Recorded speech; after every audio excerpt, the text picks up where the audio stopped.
Michael, it's all confirmed. You've signed the new deal. You're staying with the IFA for, well, potentially up for the next 6 years. Yeah, obviously delighted to be staying. First of all, very honoured. I think that the association have shown so much faith in me, and we've had discussions ongoing now since just after the Swiss game. And despite all the other speculation that was going on around me, I'm glad that it's done, and I look forward to continuing to develop what we have done in the last 6 years and continue to drive things forward. You're right. I mean, there was all that speculation surrounding your future. I mean, how difficult was it to make decisions to stay with the IFA? Yeah. Well, there was a lot of things. You come back off the disappointment of the Swiss game and the nature of how we missed out and going to the World Cup. Unfortunately at that time also, I lost my mother as well, so there was a lot going on personally, and then the club speculation and the Scotland speculation. So the main thing for me was that I had to be 100% right in my mind that the decision I would make would be the right one, not only for me but for whoever, particularly for the association. The last thing they want is a manager who's distracted from the job. So I had to make sure in my mind it was 100% right for me. And having had various discussions and taken my time, I'm glad that I've made the decision that I have. It would have been a very difficult decision to leave Northern Ireland. And again, as I say, I didn't want to finish on the disappointment of Switzerland. And I look forward to, as I say, doing everything possible to have a good Nations League. We're going to have to build the team a little bit. We're trying to hang on to everyone, and discussions have been ongoing with the senior players. But there's one or two, I think, green shoots coming through that will give us something to be excited about as well.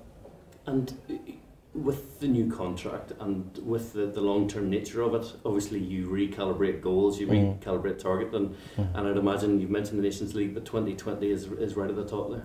Exactly, it's a different format in terms of with the Nations League kicking off in September and the European qualification starting in March, which is later. So it gives us a nice period. I think we're going to have 9 games really in terms of preparation for the Euros. It'll be good.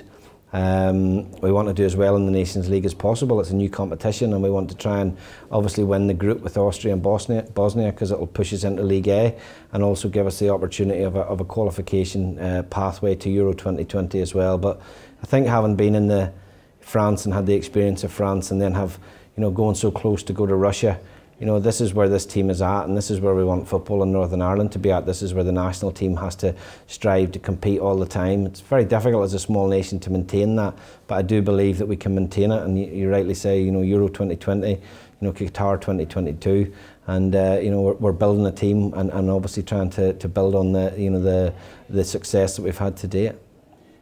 You talk about the green shoots. There was a lot of discussion after the Switzerland game that was the end of an era. Yeah. What convinced you that it wasn't the end of an era, but just a pause in this period of time that you've had?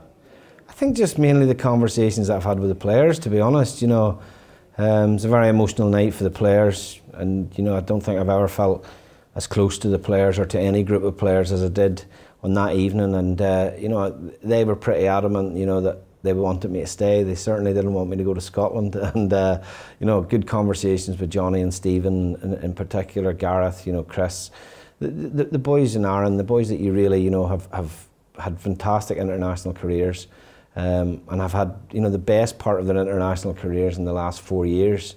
So seeing from them that whilst they have decisions to make, I'm hopeful that they want to play on. I'm optimistic about that. And that gives me a lot of encouragement. We do need to hold on to those players. They're going to be vital for us. But equally, as I say, the likes of some of the younger players that we've seen now emerge at first team level through the under-21 setup with Ian Barraclough gives me, again, an indication that we can grow the squad. I think actually there's 1 or 2 players we hope to bring in that isn't public knowledge yet. And I think that they will reinforce the squad. And as everyone felt that the squad was going to get weaker, I'm optimistic that actually the squad's going to get stronger. One of the things that you'll need potentially over the next 6 years is that pathway, and this new element of the new role that I guess you're taking on as part of this contract, this chief football officer, as it's being termed. How excited are you about that hands-on role in terms of football development, elite pathway? Actually being almost responsible for it.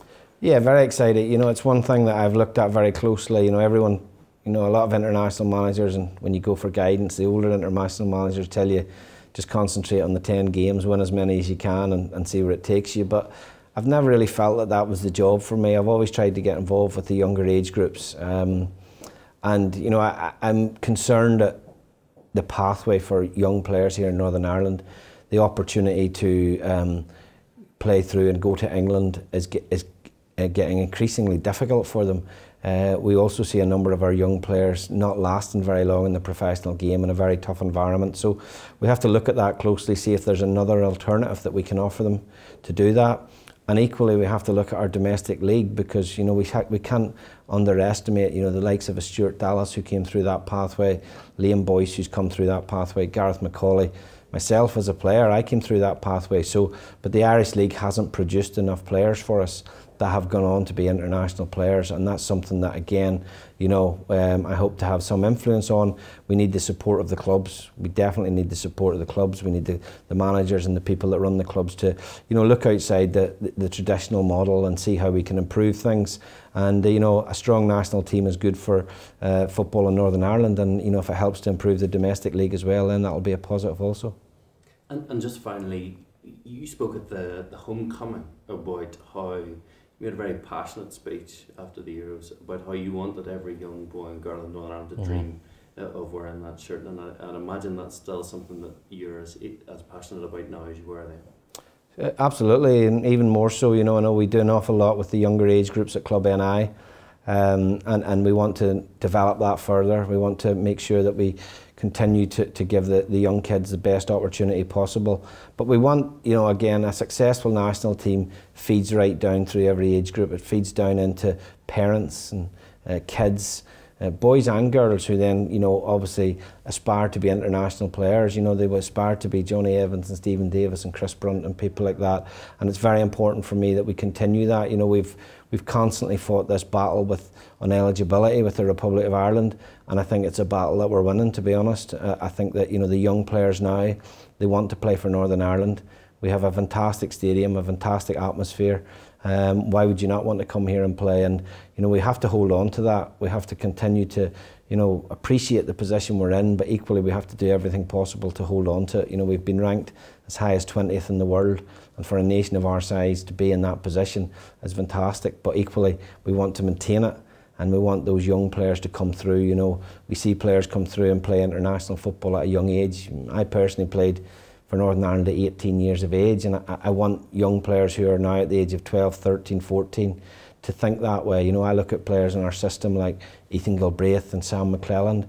They're boys that I hope to cap. I hope that I get the chance to put them on the pitch as senior international players, and you know, they then go on and have the careers that the Aaron Hugheses have had, the Johnny Evans, the Stephen Davises, and that's what we have to continue to do. Leave a legacy that lasts for the younger players that they inspire to be, obviously, wear the green shirt.